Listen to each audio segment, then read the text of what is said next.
مكملين كلامنا عن تغطية حفل طبعا القرعة الخاصة بالبطولة العربية. بيسعدني يكون معايا الأستاذ عماد وحيد عضو مجلس إدارة النادي الأهلي ونائب رئيس النادي الأهلي وممثل النادي الأهلي في القرعة النهارده. أستاذ عماد برحب بيك معانا على شاشة أون سبورت. أهلا بيك وإن شاء الله يبقى يوم تشهد به الأمة العربية بنجاح مصر في تجهيزه وتخطيطه. أستاذ عماد، سمعنا الأول إن الأهلي مش هيشارك ومع الأهلي هيشارك. موافقة الأهلي للمشاركة في البطولة العربية رؤيتكم ليها إيه؟ هو سمعنا بتبقى اجتهادات، لكن أي مجلس إدارة بيرعى مصالح مؤسسة ما يقدرش يعني يدي قرار إلا لما يدرس تداعيات مشاركة في بطولة. الحقيقة احنا عرفنا رسميا، طبعا في ناس بتقول ما هو أعلن وكان في مؤتمر صحفي، أنا ما أقدرش كمؤسسة أو نادي، يعني المفروض إدارته بتفخر إنها يعني استلمته نادي القرن، إن هو يقول أصل كان مكتوب في الجورنان. فإحنا لما جالنا مخاطبات رسمية، لما جالنا مخاطبة رسمية في ميجرز لازم تتاخد، إن أنا بشوف الجهاز الفني، بشوف ارتباطاتي الأفريقية، بشوف تداعيات دخولي، لأن النادي الأهلي أو أي نادي كبير زي الأهلي قاري لازم يكون في ليه ايمج، لازم يحافظ على الايمج ده لما يخوض منافسة قارية أو عربية.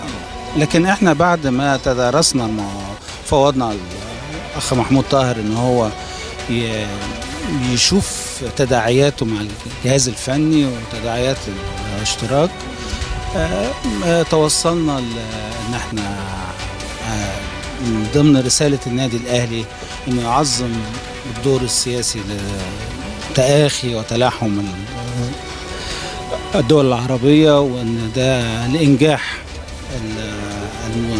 الدورة لقينا ان احنا المفروض ان احنا ندخل فيها. أستاذ عماد، يعني الرؤية هنا مش بس رؤية فنية خاصة بالجهاز الفني، لكن كمان الموضوع ليه أبعاد مختلفة، ليه أبعاد سياسية. أعتقد البطولة مشاركة الأهلي والزمالك باعتبارهم الأندية المصرية للبلد المضيف والأندية الأكبر جماهيرية في الوطن العربي، الحاجات دي كلها أكيد برضو ادت شكل للبطولة، مشاركة كل العناصر دي. لكن كنادي أهلي بالنسبة لكم البطولة بتقام على أرض مصر. كابتن سيد عبد الحفيظ قال إنه اللعب على استاد القاهرة حاجة من الحاجات اللي مهمة جدا للعيبة. شفتوا القصة كلها ازاي؟ الاستفادة للأهلي والاستفادة لمصر.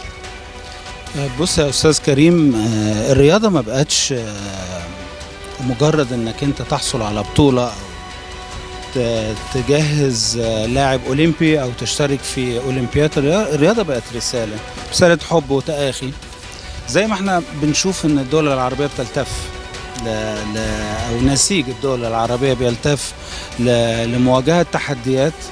لابد أن الرياضة تكون لها دور في هذا التآلف وهذا التآخي، مش بس ان احنا نعمل بطولة يفوز بيها فريق ياخد مكافأة، لا وده يعني كنا بنتناوله مع الأخ الأمير تركي امبارح عندنا في النادي، شرفنا بزيارته، ان الرسالة بتاعتنا ورسالة الأندية الكبيرة ورسالة الاتحادات الكبيرة لابد ان هي تكون ليها مداخلة فيما يجري من أوضاع على الساحة العربية أو الشرق الأوسط. ده المين اوبجيكتيف، يعني ده الاهتمام الأول. لكن مين من العرب؟ كلنا عرب وكلنا بنتلاحم لمواجهة تحديات جديدة على العالم العربي. فلابد أن يكون للرياضة دور، كمان لابد أن يكون للمؤسسات الرياضية اللي هي الأقدم أو العريقة أو اللي بتفخر بتاريخها أن يكون لها دور إيجابي فيها. أستاذ عماد وحيد، نورتيني وبتمنى لك كل التوفيق إن شاء الله الفترة اللي جاية.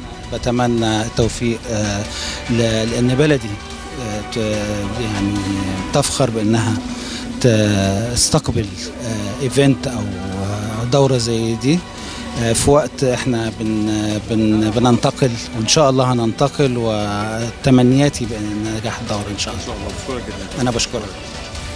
ده كان لقائنا مع الاستاذ عماد وحيد عضو مجلس اداره النادي الاهلي وممثل النادي الاهلي النهارده في حفل اجراء مراسم القرعه الخاصه بالبطوله العربيه. لسه بيتوافد ضيوف كتيره، يعني كل الاشقاء العرب، كل الانديه اللي هتشارك في البطوله، كل مسؤوليها بيتوافدوا طبعا دقايق وهتبقى القرعه. مهم جدا موضوع القرعه كمان اللي هيشارك في البطوله، علشان تعرف انت هتلعب في القاهره ولا في اسكندريه. سريعا اقول لحضراتكم برضو على طريقه المجاميع. هو هيكون دوري من دور واحد، 3 مجاميع، ال 12 فرقه هيقسموا على 3 مجاميع، 4 فرق في كل مجموعه. هيتاهل الاول مباشره للدور قبل النهائي مع افضل تاني في ال3 مجاميع. المجموعه الاولى والثانيه هتقام في القاهره، المجموعه الثالثه هتقام في اسكندريه.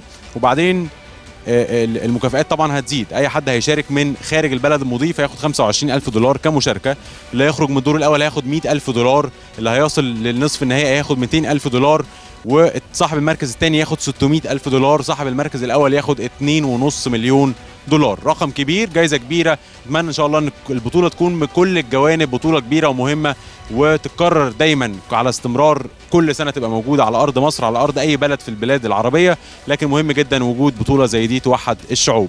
هنرجع دلوقتي حالا لكابتن سيف زاهر وضيوفه الكبار، واكيد لينا مزيد من اللقاءات مع ضيوفنا في قرعه البطوله العربيه.